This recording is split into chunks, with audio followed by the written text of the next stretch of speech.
Good afternoon, folks. We are on the 6th week of reading the Bible in 6 months.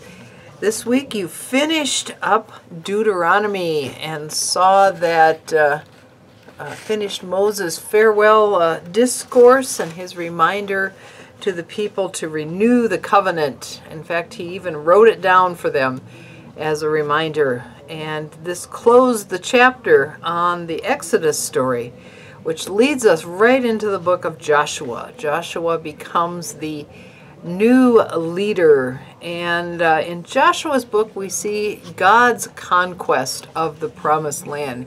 When the people follow God's plan, things go well. When they go off their own way, things go rather poorly. And we see very quickly as they conquer the land and it begins to be divided up, each tribe has their own distinction of what they are doing and where they will be.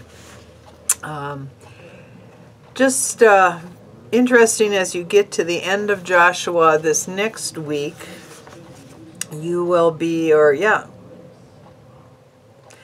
as you finish Joshua, you saw that Joshua had his own renewal of the covenant and his confession of faithfulness. As for me and my household, we will follow the Lord.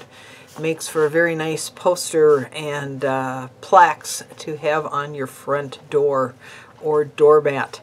So Joshua is that example of faithfulness. And you did notice that before he took his army on their march around Jericho, the first city that is conquered, they celebrated the Passover and all of the men were circumcised. So again, a sign of needing to depend upon God for everything that happens. As you finished up Mark this week, Mark is a nice outline. You went very quickly, and Mark ends his gospel with Jesus being silent. The roaring lion of Judah becomes silent in death, but at the grave, as when the women come, they run away frightened and afraid to tell anyone. So Mark, in his original writing, leaves us very wondering what happens, and even the addition to the gospel that tries to tie it up rather neatly is still leaves an opportunity open for a lot of stuff. This coming week, you'll be reading from beginning the book of Judges. The Judges, the period of the Judges, after the land is conquered, and the people are still working on the premise of God as their king, as their leader. They keep running into trouble. They keep forgetting that God told them not to follow idols. And they keep getting stuck following the local idols because things are different. And usually what happens is they turn away from God. God lets them get beat up because of the consequences of their actions. They turn back to God crying for help, and God delivers them with a judge. And many of these stories you'll have heard over and over again in Sunday school and VBS. There's some of the great stories of flawed people that God uses to faithfully carry out his actions. So see how it is that God uses these people, and how it is that they go about fulfilling God's promise to the people. The book of Ruth is a love story, so enjoy that, and Ruth's example of faithfulness. And then you begin 1 Samuel, which begins for us a transition from the time of Judges to the times of the kings and the prophets. One of the interesting things we talked about this week was this idea of the personification of God in the Old Testament. And God tries a variety of ways. In the Garden of Eden, we saw God walking with Adam and Eve. In the patriarchs, he talked to them. God's voice is always present, giving guidance and direction. So Abraham, Isaac, Jacob all hear God's voice and have that conversation.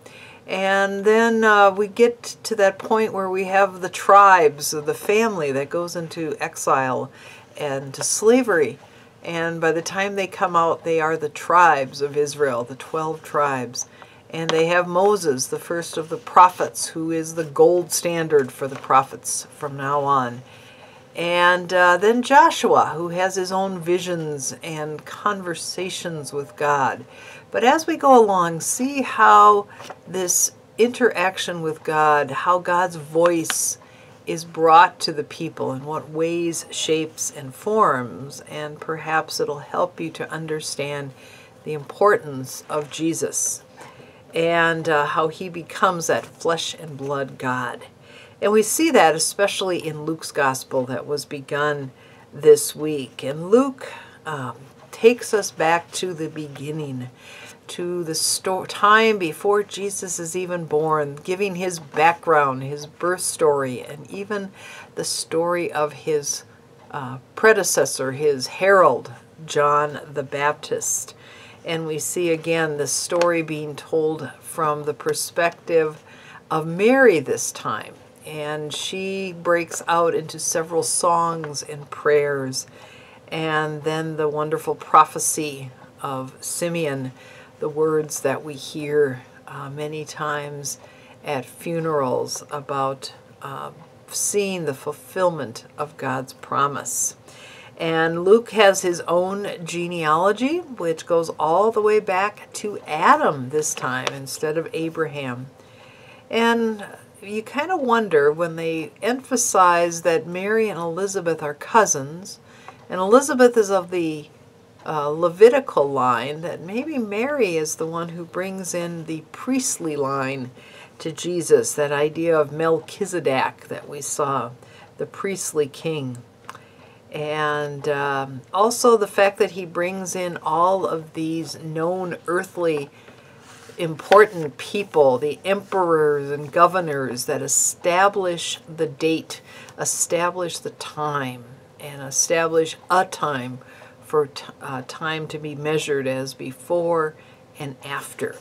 So enjoy, continue to read Luke, and you find him doing a lot of his teaching on the plain in Luke instead of on the mountain.